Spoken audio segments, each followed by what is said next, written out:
Naharolgi khonjel thauram tabiriba pumnamakpu taramnokchari ngasigi thauramda pujarakli hauziki nahasingda financial literacy khangbagi tangai phataba hiramashida yumnam bisheshwar maitai senior manager India Post Payments Bank ka unaduna wari saba unajariba sing devekto koi jam amadi Gayatri Sarangthem ngasi naharolgi khonjel thauramgidamakta khoina ozada wafam khara thambinaba haijarubada ozada harau harau yabirakpagidamakta ozada buhainingai tena thagachari amadi aikhoigi thauram asida taramnokchari thank you tabiriba mayamusu khuramjari yam nungai jai oza ado ngasi thamjari be hiram nahasingda financial literacy khangbagi tangai phadaba haibasiga mari leinana ahan bata ikhoina ozadagi khangjaning base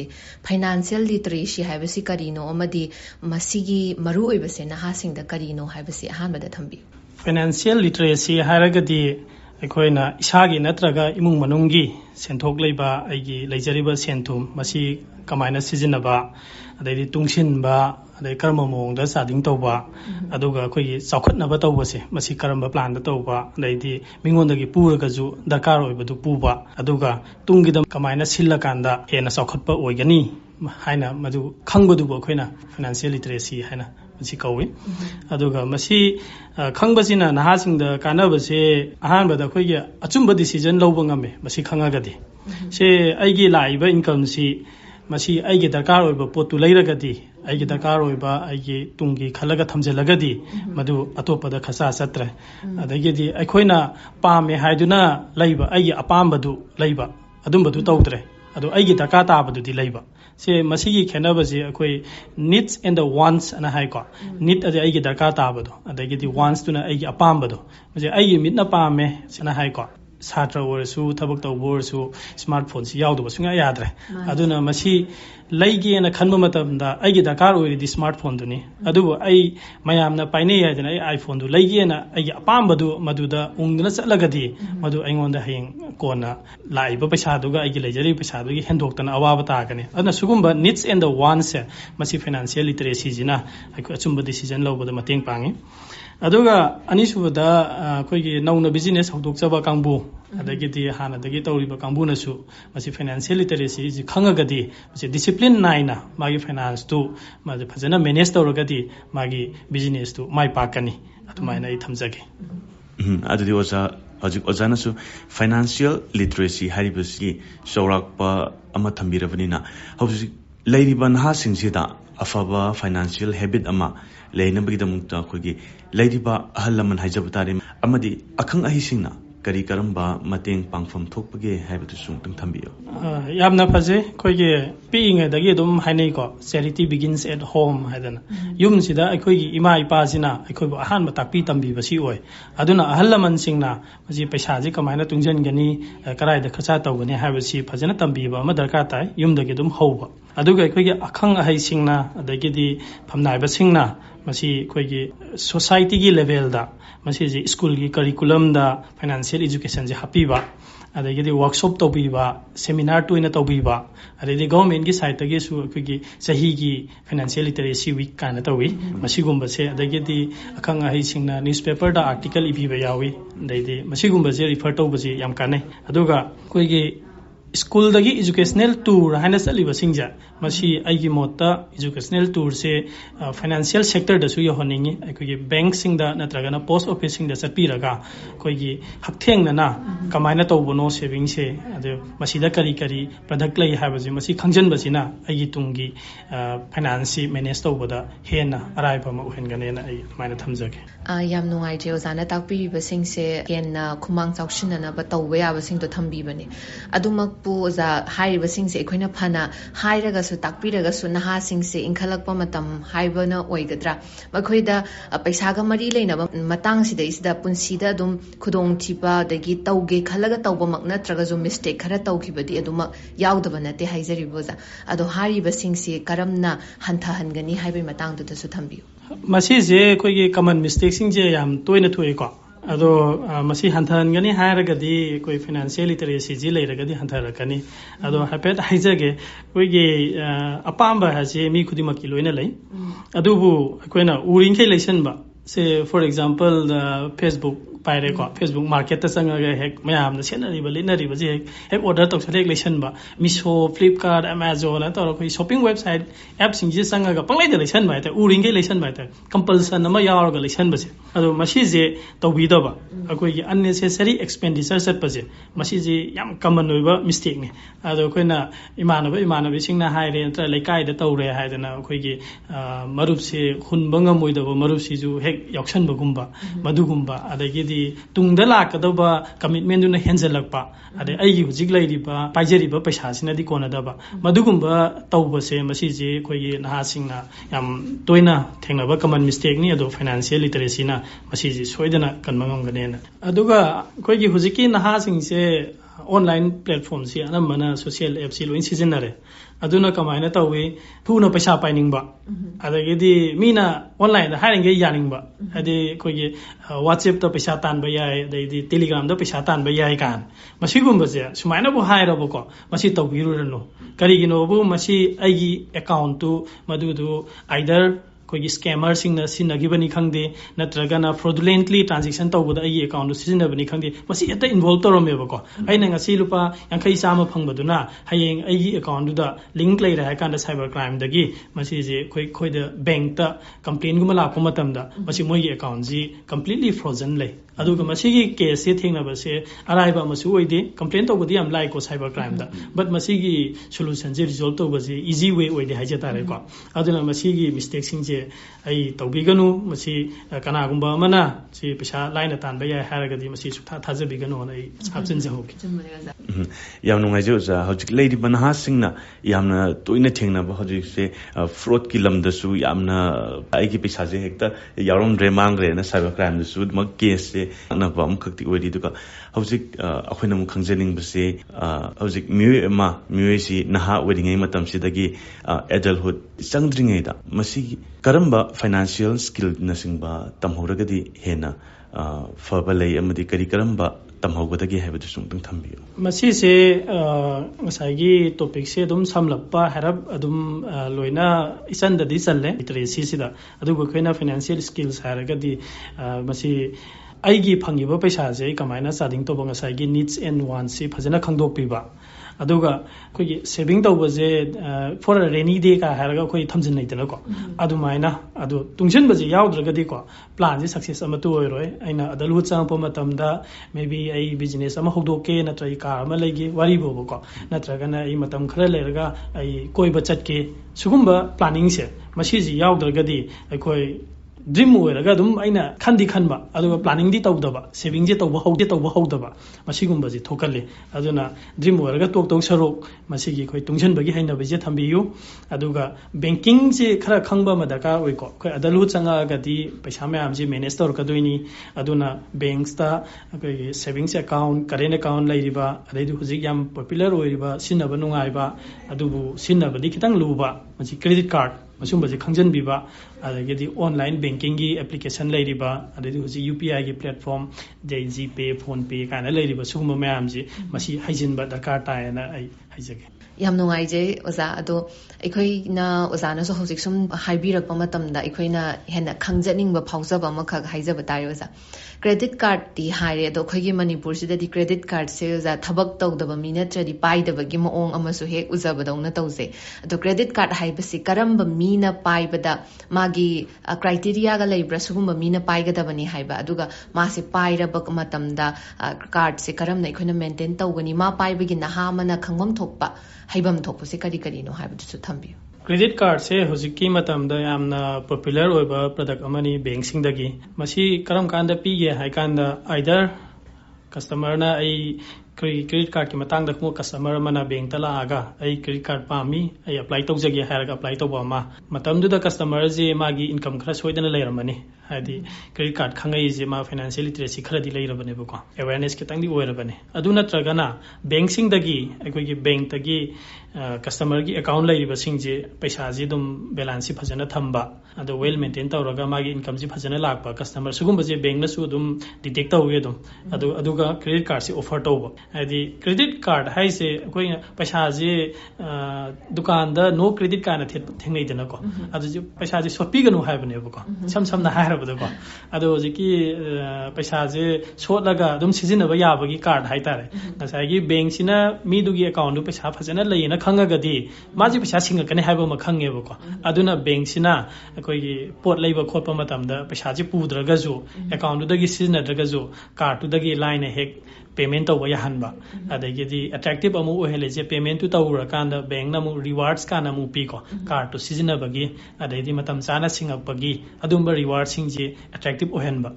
ꯑꯗꯨꯒ ꯉꯁꯥꯏꯒꯤ ꯀꯥꯔꯗꯁꯦ ꯁꯤꯖꯤꯟꯅꯕ ꯃꯇꯝꯗ ꯑꯩꯈꯣꯏꯅ credit ꯀꯥꯔꯗꯁꯦ ꯐꯪꯉꯦ ꯍꯥꯏꯔꯀꯥꯟda ꯑꯩꯈꯣꯏꯒꯤ ꯄꯪꯂꯩꯗ ꯂꯩꯕꯁꯦ ꯉꯁꯥꯏꯒꯤ credit utilisation ꯔꯦꯁꯤꯌꯣꯅ ꯑꯩꯅ ꯑꯃ ꯍꯥꯏꯖꯈꯤꯕꯗꯣ 30% ꯍꯦꯟꯇꯣꯛꯅ ꯄꯪꯂꯩꯗ ꯂꯩꯕꯁꯦ ꯃꯁꯤꯒꯨꯝꯕꯁꯤ ꯇꯧꯕꯤꯗꯕ ꯃꯁꯤ ꯋꯥꯟꯁ ꯇꯧꯈꯤꯕ ꯇꯥꯔꯒꯗꯤ ꯑꯩꯈꯣꯏꯅ ꯑꯩꯅ ꯂꯥꯛꯏꯕ ꯏꯟꯀꯝꯗꯨꯗꯒꯤ ꯍꯦꯟꯇꯣꯛꯅ ꯆꯥꯗꯤꯡ ꯇꯧꯈꯤ ꯇꯥꯔꯗꯤ ꯑꯩ ꯃꯊꯪꯗ ꯁꯤꯡꯕ ꯉꯝꯗ꯭ꯔꯒꯗꯤ ꯑꯩꯈꯣꯏꯒꯤ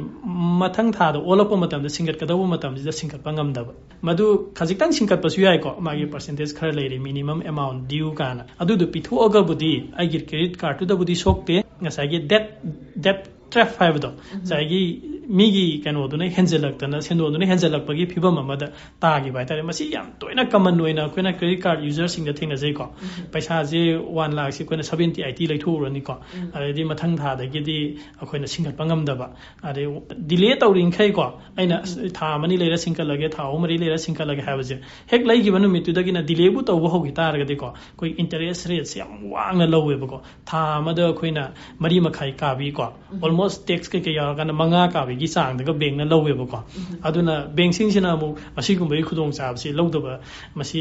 ꯅꯠꯇꯦ ꯑꯗꯨꯝ ꯀꯁꯇꯃꯔꯁꯤꯡꯗꯒꯤ ꯍꯥꯏꯇꯥꯔꯦ ꯑꯗꯨꯅ ꯁꯤꯖꯤꯟꯅꯕ ꯃꯇꯝꯗ ꯍꯩꯁꯤꯡꯅ ꯁꯤꯖꯤꯟꯅꯍꯟꯅꯤꯡꯉꯤ ꯑꯁꯨꯃꯥꯏꯅ ꯍꯦꯟꯅ ꯁꯤꯖꯤꯟꯅꯊꯣꯛꯈ꯭ꯔꯀꯥꯟꯗ ꯑꯩꯈꯣꯏꯗ ꯑꯋꯥꯕ ꯇꯥꯕ ꯂꯨꯄꯥ 10,000 ꯈꯛꯀꯤ ꯂꯩꯔꯨꯔꯒꯁꯨ ꯑꯩꯅ ꯁꯤꯡꯗꯣꯛꯄ ꯉꯝꯗ꯭ꯔꯒꯗꯤ ꯃꯗꯨꯗꯨꯅ 10,000, 10, 50 ꯌꯧꯅ ꯗ꯭ꯌꯨ ꯂꯥꯛꯄ ꯌꯥꯏꯑꯕ ꯉꯁꯥꯏ ꯁꯤꯡꯗꯣꯛꯄ ꯉꯝꯗ꯭ꯔꯒꯗꯤ ꯃꯥꯏ ꯁꯦꯟꯗꯣꯏꯁꯦ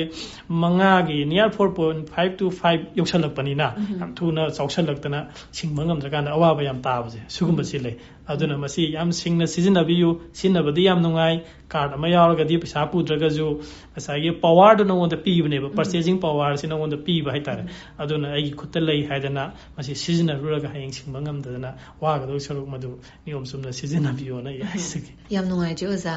ꯍꯧꯖꯤꯛꯇꯁꯨ ꯑꯩꯈꯣꯏ ꯀ꯭ꯔꯦꯗꯤꯠ ꯀꯥꯔꯗ ꯁꯤꯖꯤꯟꯅꯕꯒꯤ ꯃꯇꯥꯡ ꯈꯪꯖꯟꯕ ꯃꯊꯧ ꯇꯥꯏ ꯍꯥꯏꯅꯁꯨ ꯊꯝꯕꯤꯈ꯭ꯔꯦ ꯑꯗꯨꯒ ꯑꯩꯈꯣꯏꯒꯤ ꯅꯍꯥꯁꯤꯡ ꯑꯃꯗꯤ ꯃꯤꯌꯥꯝꯁꯤꯡꯅꯁꯨ ꯌꯥꯝꯅ ꯇꯣꯏꯅꯃꯛꯇꯤ ꯑꯗꯨꯃꯛ ꯇꯥꯕ ꯀ꯭ꯔꯦꯗꯤꯠ ꯁ꯭ꯀꯣꯔ ꯍꯥꯏꯕꯁꯦ ꯑꯗꯨꯒ ꯀ꯭ꯔꯦꯗꯤꯠ ꯁ꯭ꯀꯣꯔ ꯍꯥꯏꯁꯦ ꯀꯔꯤꯅꯣ ꯑꯗꯨꯒ ꯃꯁꯤ ꯀꯌꯥꯝ ꯃꯔꯨ ꯑꯣꯏꯕꯖꯥꯠꯅꯣ ꯀꯔꯝꯅ ꯃꯦꯟꯇꯦꯟ ꯇꯧꯒꯅꯤꯒ ꯍꯥꯏꯕꯁꯤꯗꯤ ꯈꯪꯗꯕ ꯅꯍꯥꯅ ꯑꯌꯥꯝꯕ ꯑꯣꯏꯔꯝꯒꯅꯤ ꯍꯥꯏꯅꯁꯨ ꯈꯟꯖꯩ ꯑꯣꯖꯥ ꯃꯁꯤꯒꯤ ꯃꯇꯥꯡꯗꯁꯨ ꯅꯍꯥꯁꯤꯡꯗ ꯋꯥꯐꯝ ꯈꯖꯤꯛꯇꯪ ꯊꯝꯕꯤꯌꯨ ꯑꯩꯈꯣꯏꯒꯤ ꯄꯨꯂꯤꯁ ꯅꯠꯇ꯭ꯔꯒꯅ ꯑꯥꯔꯃꯤ ꯔꯤꯀ꯭ꯔꯨꯠꯃꯦꯟꯗꯁꯨ ꯑꯩꯈꯣꯏ ꯂꯣꯏ ꯎꯔꯦꯀꯣ ꯂꯝꯖꯦꯟ ꯆꯦꯟꯕ ꯑꯗꯩ ꯄꯨꯁꯑꯞ ꯇꯧꯍꯟꯕ ꯄꯨꯜꯑꯞ ꯇꯧꯕ ꯍꯥꯏꯖꯝ ꯂꯣꯡꯖꯝ ꯀꯥꯏꯅ ꯃꯁꯤꯗ ꯃꯤꯗꯨꯒꯤ ꯐꯤꯖꯤꯀꯦꯜ ꯍꯦꯜꯊꯇꯨ ꯑꯩꯈꯣꯏꯅ ꯃꯥꯔꯛ ꯄꯤꯔꯀꯥꯟꯗ ꯃꯥ ꯄꯥꯁ ꯇꯧꯔꯗꯤ ꯃꯥꯁꯤ ꯊꯕꯛ ꯈꯜꯂꯤ ꯅꯠꯇ꯭ꯔꯥ ꯁꯨꯃꯥꯏꯅ ꯑꯩꯈꯣꯏꯒꯤ ꯀ꯭ꯔꯦꯗꯤꯠ ꯁ꯭ꯀꯣꯔ ꯑꯁꯤꯁꯨ ꯗꯤꯖꯤꯠ 2ꯒꯤ ꯑꯣꯏꯕ ꯅꯝꯕꯔ ꯑꯃꯈꯛꯇꯅꯤꯀꯣ ꯃꯁꯤ ꯀꯃꯥꯏꯅꯅꯣ ꯍꯥꯏ ꯀꯥꯟꯗ ꯑꯩꯒꯤ ꯄꯔꯁꯣꯅꯦꯜ ꯐꯥꯏꯅꯥꯟꯁ ꯉꯁꯥꯏꯒꯤ ꯑꯩꯈꯣꯏꯅ ꯐꯥꯏꯅꯥꯟꯁꯤꯌꯦꯜꯁꯤ ꯀꯃꯥꯏꯅ ꯃꯦꯅꯦꯖ ꯇꯧꯒꯅꯤ ꯀꯥ ꯍꯥꯏꯕꯁꯦ ꯃꯁꯤ ꯏꯟꯗꯤꯕꯤꯖꯨꯋꯦꯜ ꯑꯃꯅ ꯐꯖꯅ ꯃꯦꯅꯦꯖ ꯇꯧꯔꯕ ꯑꯗꯨ ꯑꯣꯏꯇꯥꯔꯗꯤ ꯃꯥꯒꯤ ꯐꯥꯏꯅꯥꯟꯁꯀꯤ ꯕꯤꯍꯦꯕꯤꯌꯔꯗꯨꯒꯤ ꯃꯇꯨꯡ ꯏꯟꯅ ꯍꯧꯖꯤꯛꯀꯤ 3 ꯗꯤꯖꯤꯠꯀꯤ ꯃꯥꯔꯛꯁꯦ ꯃꯁꯤ ꯀ꯭ꯔꯦꯗꯤꯠ ꯁ꯭ꯀꯣꯔ ꯍꯥꯏꯗꯅ ꯄꯤꯀꯣ ꯃꯁꯤꯒꯤ ꯃꯥꯔꯛꯁꯤꯒꯤ ꯃꯇꯨꯡ ꯏꯟꯅ ꯃꯁꯤ ꯕꯦꯡꯛꯅ ꯃꯥꯒꯤ ꯃꯥꯔꯛꯇꯨ ꯆꯦꯛ ꯇꯧꯔꯕ ꯃꯇꯨꯡꯗ ꯂꯣꯟ ꯄꯤꯕ ꯌꯥꯏ ꯅꯠꯇ꯭ꯔꯒ ꯄꯤꯗꯕ ꯌꯥꯏꯑꯕꯀꯣ ꯐꯖꯔꯒꯗꯤ ꯂꯣꯟ ꯄꯤꯔꯦ ꯐꯖꯗ꯭ꯔꯒꯗꯤ ꯂꯣꯟꯁꯦ ꯐꯪꯕ ꯋꯥꯏ ꯑꯗꯨꯒ ꯑꯩꯈꯣꯏꯒꯤ ꯂꯣꯟ ꯐꯪꯉꯒꯁꯨ ꯏꯟꯇꯔꯦꯁ ꯔꯦꯠꯁꯤ ꯌꯥꯝ ꯋꯥꯡꯕ ꯍꯥꯏꯇꯥꯔꯦ ꯀꯩꯒꯤꯅꯣꯕꯨ ꯃꯥꯒꯤ ꯀ꯭ꯔꯦꯗꯤꯠ ꯁ꯭ꯀꯣꯔꯗꯨ ꯐꯖꯗꯕꯅꯤ나 ꯃꯁꯤ ꯍꯌꯦꯡ ꯄꯩꯁꯥ ꯅꯤꯌꯣꯝ ꯆꯨꯝꯅ ꯁꯤꯡꯀꯠꯂꯛꯀꯗ꯭ꯔꯥ ꯁꯤꯡꯀꯠꯂꯣꯏꯗ꯭ꯔꯥ ꯍꯥꯏꯕ ꯑꯗꯨꯒꯨꯝꯕ ꯊꯥꯖꯕꯗꯨ ꯂꯩꯇꯕꯅꯤꯅ ꯁꯦꯟꯗꯣꯏꯁꯦ ꯆꯥꯎꯅ ꯄꯤꯕ ꯍꯥꯏꯇꯥꯔꯦꯀꯣ ꯑꯗꯨꯃꯥꯏꯅ ꯊꯣꯛꯀꯜꯂꯤ ꯑꯗꯨꯅ ꯑꯩꯈꯣꯏꯒꯤ ꯀ꯭ꯔꯦꯗꯤꯠ ꯁ꯭ꯀꯣꯔꯁꯤ ꯐꯖꯅ ꯃꯦꯟꯇꯦꯟ ꯇꯧꯒꯦ ꯍꯥꯏꯔꯗꯤ ꯂꯣꯟ ꯂꯧꯔꯒꯗꯤ ꯑꯩꯈꯣꯏ ꯃꯇꯝ ꯆꯥꯅ ꯁꯤꯡꯀꯠꯀꯗꯕꯅꯤ ꯀ꯭ꯔꯦꯗꯤꯠ ꯀꯥꯔꯗ ꯁꯤꯖꯤꯟꯅꯔꯒꯗꯤ ꯃꯥꯒꯤ ꯊꯥꯒꯤ ꯄꯤꯐꯝ ꯊꯣꯛꯄ ꯃꯇꯝ ꯆꯥꯅ ꯁꯤꯡꯀꯠꯄꯗꯨꯗ ꯅꯠꯇꯅ ꯑꯩꯒꯤ ꯀ꯭ꯔꯦꯗꯤꯠ ꯀꯥꯔꯗꯀꯤ ꯂꯤꯃꯤꯠꯁꯦ ꯁꯦ ꯐꯣꯔ ꯑꯦꯛꯖꯥꯝꯄꯜ ꯑꯩꯉꯣꯟꯗ 1 ꯂꯥꯈꯀꯤ ꯀ꯭ꯔꯦꯗꯤꯠ ꯀꯥꯔꯗ ꯂꯤꯃꯤꯠ ꯑꯃ ꯄꯤꯔꯦ ꯕꯦꯡꯛꯅ ꯑꯗꯨ ꯑꯣꯏꯇꯥꯔꯒꯗꯤ ꯑꯩꯒꯤ सिजिन्नबगी चांगसे 30% दगी हेलोइदबनेबको करिगिनो हाइबबु मागी क्रेडिट यूटिलाइजेशन रेशियो ना पीरिबदुदगी नंग कयामना सिजिन्नय हाइबजे मसीजी येंगेबा बैंक तगिसु नंग यामना सिजिन्नरगदी नंगजे अखोइगे पैसा याम दरकार तापा अदगिदी नंगी लैरिबा स्टेटस तुगा चानादना स्पेंडिंग तौबनी हाइदना खल्लकांदा मागी क्रेडिट यूटिलाइजेशन रेशियो जे 30% दगी हेलगदी मार्क सिजु नेमना पीबा काना अदुमाइना लैको अदुना जगायेंगा चादिंग तौ काना हनसिंगना हाइनबदो को अदुमाइना हाइतारे को अदुमाइना आई तौहनिंगे यामनमक नुंगाइजै कानबा वाखलौसिंग ओइबा ngaktani thambiri se oza ado makhata na ikhoina khangjaning bje oza ikhoigi manipur se yamna pikpa state amakak su oije aduga ikhoi se paisa paiba yamna leite na su loba yai atopa lamga yengna ba matamda aduna mahairoi singna mahai se awangba thaki tamningak pa matamda chatpa ngamda dana ningba kaiduna leikhiba mahairoi na ha yaudaba su natte haijariba oza aduduna ikhoi manipur sidadi ataba kharana taraga su ayamba na masi aware oidabra haina su khanje ado student loan low se karamna lawgani magi lawbagi process haijaba tare oza aduga masi student loan se lawraba matungda ikhoina tungda section thorang lokhatkadaba sing amadi masi lawhaudragadi kari awafamda taba yai haibana chingbagi matang tu su thambiu yamna maksumi koige satra mayam like tamningbadi mayam ama leiba adubu kamaina tamgadoino pesa du yumdagi thoktragadi haidana tamgidaba mayam ama su thengadaba natte adubu masi government gi scheme ani hum thokna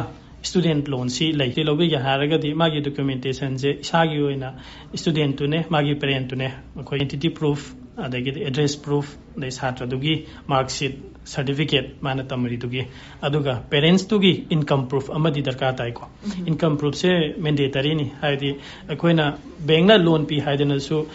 singakpa ngamoidabu oitaragadi bank taki su wakhanje tare tara thona khallakanda ko masi income proof tuma yaudragadi kamaina pigani haiba ma lai bank ki su ko aduna madu income proof tu darka tai aduga akoigi makhata na tamthagadauriba school college madudagi admission letter gumba adagi tamgadoriba course si karino ade magi tenure sina kayano fee structure sina kayano haiba detail ama college tu dagi loba madarka tai madugi form sing du submit tawiragadi adum government gi hojiki hairiba loan gi scheme ohum leika masigi makhada adum amanatra amagi makhada adum akoi sanction tawrakane na ai thajai aduga approach tawbiu bank ta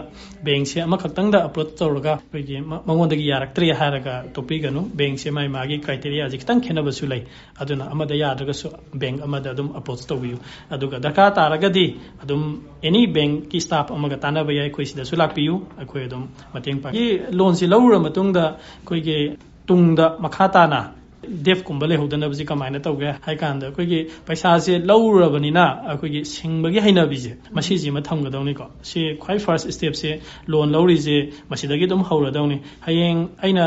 like to tambalore ai thabak tawba hore yamba yamdaba aigi singdokpam thokpadudi singdokpa hauba haitare masi je singba haudragadi ngasai gi mamangda panjagriba koigi singaktabagi credit score je nemtharpa je masi jina maram oirakanda tungda koigi makhatana ai thaba ama tawge natra business hauge hai kana business loan guma apply taru matamda ngasai gi mamangi student loan to singdoktabadagi madu makhatana loan pithaраktaba aduguma mayam leire aduna aikoigi loan lawrasu credit card lawrasu magi singmam thokpa matamduda chapchana agi laiba income dudagi hendokna sading tawdana madumaina siznabiona ai thamjage hojik student loan se karamna lawgani haibagi matangta yam phajana thambi khreozana ado ikhoina khangjaningi joza student loan akhoigi manipuri mhausana loan lawbase adum khara kigan balam amasu dum oi student loan ga haibasida mama mapa na dagi angang masamak tu hena burden amo oina khanba yauroi haningai su leite ado si singbagi maong si kamaina singani uza aduga naha duna mana matik chajaraga singjagadabra natraga parents tuna singadabra singbagi maong sigi matang su thambi educational loan lawbase masi je koigi leitabdugi maram oiraga lawbani lawbodi parents singna adubu repayment gi responsibility sidi akoi like tambal wara matungda ko student to ga parents to ga samana na koi pumina ga daune na ai haijage se example ama haijage like tambal ware ko aduga mai sahi ani natraga na ahungi manungda singba kana adugumba criteria khara dum pi gani loan pi ba matam sida ko ado thabak sahi ani manungda di thabak amana natra amagadi dum part time और full time और फंगेब income खरदीको अदुना मसी हौरपा मतमदा सिंगबजे छात्रदुना मसी यारिबा मखै सिंकटपा ngamdaba honabigadaबनी करिगुमा मसी जे खोइगे सिंगदबिदा आइगी हुजिक चलिबा चाटिंगजिना हेले आइगी Laiba income जी वाले काना खोइना सिंगदबा तारगदी हयेंग तुंगदा ngसागी parents की account दु कोना frozen तौगिनी मागी सिंगद्रिबा amount दु लेन मार्क तौबा ना खोइगे माइनस रोम सुम चटखिनी ब्लॉक तौर थमखिनेबको अदुगा मदुगिदुना मु ngसागी छात्रदुना थबा अमा तौगे हाइबा मतमदा सागी खोइना क्रेडिट स्कोर ना हाइनाबदो मदुदु मागी क्रेडिट स्कोर दा रिफ्लेक्ट तौरकनेबा मागी स्टूडेंट लोन से सिंगद्री हाइना अदुना मागी क्रेडिट स्कोर से यामना नेमग्रनी मसी जिना कराई दा काइरे ई हाइबा मतमदा इवन मागी करियर दा से आई फाइनेंशियल सेक्टर अमदा थबक फंगे बैंक तो नत्र एनी डिपार्टमेंट फाइनेंशियल डिपार्टमेंट मागी हौजिकी मतमददी खोई क्रेडिट स्कोर का से चेक तौरेबको स्टाफ से कमायना मा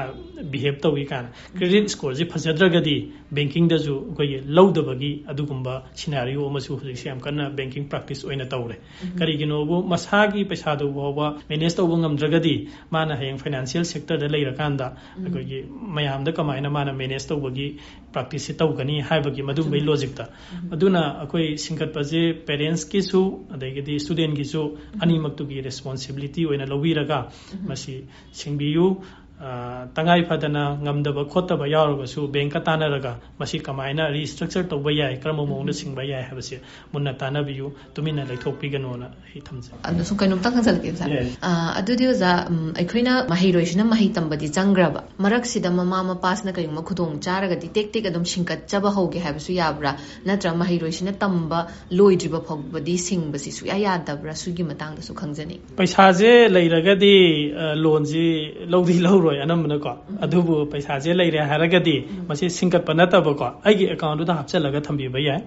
adubu koina prepayment kana adugumbo option khara di lai madu educational loan da anamna tawna de daka ta abduna hengal leba ko educational loan se adubu koina paisa je leire singdok chage haragadi account da hapchalaga thambiyu tungi repayment gumba da kana na ba ko adu student loan da di prepayment ge option je yam ka hena di exercise ti tawna de yam nungai oza hujik leiriba satru sing amdi naha singna masi adumak kanagadaba loksing oigadaba amkhakni hena thamjage hujik akoina student loan kamaina logani kaidana haiba wafam che duka hujik si oza akogi naha sing ekta haijerege duka anamba manipurgi miyamna su hena thingnabadi oigaduni hujik si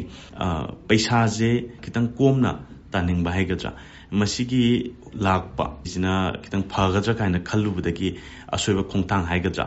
madugi oba mayadagi jusi financial scam adagi fraud mayam musu lai haijari baduna hairiba scam amadi fraud singsidagi matau karamna ngakthokani haibagi saurak padusu thambiyo iramdam manipur sida mayam ama thengnagre koige scam haidragazu fraud haidragazu mayam dum khangnare ko paisa mayam ama mangnagibo mayam ama leire adu hojikti mayam je khatang singbiro amina panghaida haibje thajabiganu line paisa tanbam je amta leite ko wana pana ngakta ni ko paisa tam ji waiba aduna akhang hei singda hangbiyu adagidi online da genuine oba bank ki website RBI website sugumada refer tawbiyu aduga aigi isagi account leiriba bank tu da chalaga tanabira su yai अखोइगे app download तौरगा ngasai haijagiba paisa tanba yai kana investment yauduna paisa tanba yai kana sugumbaje sejini ko yam common oina fraud oirija koi scam to biri se haitare ko sidagi lamna leibiyo sugumba mata leite madu aran bangaktani hayeng awaba thengna kanda khangadu saru hojikdagi sugumba se yade haibaduma khangbi ho adagi di akoina SMS kumba WhatsApp kumba Telegram kumba da koigi advertisement se yam lai ko alert kumba je koigi phone lising tara pi ji lising ahum da phange kana adugi 50% offer kana sumba ji munna yengbiyu mokhoina tharakliba linksing du da changura kanda akoina honge na posi leige na aigi debit card details na account details tu pisalura kanda maji asom da scammer sing duna madu pick up tawrakanda madudagi paisa je account yaw paisa je pulap lokthokiba asugumba je am thokalle aduna ATM debit card adai isagi credentials date of birth masigumba je pibiganu OTP lakpada share tawbiganu adu waragadi sugumba scam sing jidagi nga thopangam gane na khanje adudi oja akhona hojik se financial literacy ki wepa kharaju khamina rabanina akhoi compound interest kaina akhona he hekta jai akhoi ki leiriba इरमदम सिगी म्यूसिंगसिनजु loan लोब कान हेक दलेसे bank ती interest yam song kabani hekta kabani haibagi akibam khakti lei aduna hairiba compound interest haibasigi matang da kitang thambiu duka masi long term planning gi damakta hugi kadai foba mathau tariba karigino haibasi tung thambiu compound interest se koina usually refer to go se koi investment gumada tonglei ko haidi say for example nangi account ma leire account da paisa balance leire adagidi natragana fixed deposit oina thamme ai araiba paisa do matam khara sahi amagira manga gira ko adumaina thamba sida interest phangba se masi je akoina hanba sahi gi interest phangba sida interest se lauthoba adu itaragadi interest to lauthokrabani na nangonda simple interest oina dum nangna adugi benefit tu phangane adubu aina la ama thamba sida agi interest se lising manga kare harasi adu itaragadi adugi interest lising manga do na lauthoktraba adu itaragadi mathangi sahidadi mu ngasagi 5000 je capital loan graneba 1,05,000 high graneba nangi capital je aduna interest pirakpa matamda 1 lakh tugi su ngasagi interest 5,000 ama capital loan kibdo adugi su interest pirakaneba sumaina interest sina adum interest phangak pa haitare paisa na paisa ji onthon ba haitare adumaina tawbasi compound interest akoina hainai maji long term thamagadi adum 7-8 years adagi 10 years ta ngasagi aina thamiba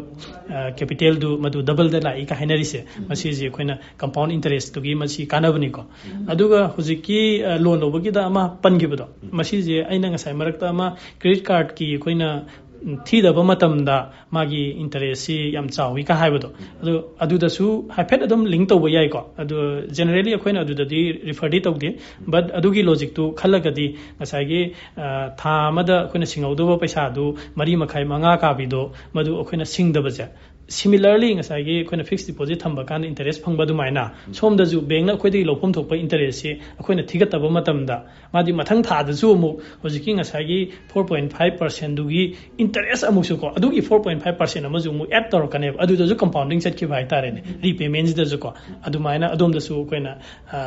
refer to ga har ka de maina di yai yamna mak nungai je za ngasai dei thambiri ba wafam khodi mak se anoba mangal amane haina phause khangdaba aduga aikhoi mioi ba moin hingba dadi hojiki matam se da changdaba yadraba pot ama khakni ado aikhoi gi matam sidi asum chatkibani na loshilakpagi pungja dudi yoshalakle ado loshilakpasida oza da gi khangjaning base naha amana thabak tawbada ngairi babu oiro tawdri babu oirabasu paisa manage tawbugi matang sida kari karamba advice pibining bagi haibase thambiyo koigi thabak tawba horokpaje paisa kutta thorokpa adagidi part time bu orasu full time bu orasu masi je koi financial literacy ji leiba naha amada masi kamaina tawgadage hai kanda agi lagliba income je masi ji manage tawge ha de koi basic rule ama follow tawba yai ko se out of 100% ji da ai 50% 30% 20% haina khadokpa yai 50% jina aina aigi hingbada changadaba aigi rent ki oiro electricity ki oiro chaba thakpa ki oiro sida 50% jima mana manage tawraga maduna kona na ba sinbi bako aduga 30% amana aikoi gi hobby bu orasu leisure time bu orasu entertainment bu orasu ko madugi manung sida sai hobby haraga ju ai music tamba yai wari bobako adagi equipment ama leiraga ai skating tawba yai adumaina adugumba sida sizinabi aduga remaining 20% ja masi madi sure koi gi saving ngamna bkhona bikadabani masi ji yamna darkar tai aduga ngasai gi 20% gi saving tawnaba se masi ji akoina saving tawdoi je masi goal ama thamba am darkar tai ai mamang da su panjakre ko akoi gi goal du thamba kanda ai gari ama leige ai laptop ama leige adagi di ai haying master tawbada ai madugi admission gi natragana ai tuition gi madu fee pina naba tawge haina masi je planning je well planning ama tawbira kanda masi gi saving je hobiyo na ai thamjake yamna mak nungai je za ngasi ekhoi naharol gi khonjel gi thoram gi damakta ozada wafam khara thambina na ba haijarubada ozana harau yabirak ba ozabo amuk kahna hainingai litana thagachari thank you so much Hauzik tabikre hauziki nahashingda financial literacy khangbagi tangai phadaba hiramashida yumnam bisheshwar maitai senior manager India Post Payments Bank ka unaduna wari saba unajaki basing devekto koi jam amadi gaitri sarang them ngasigo inadi matang asida naharol gi khonjel thoram lanthok jaba loishinjari tabiram liba pumna makpu amukahna khurumjari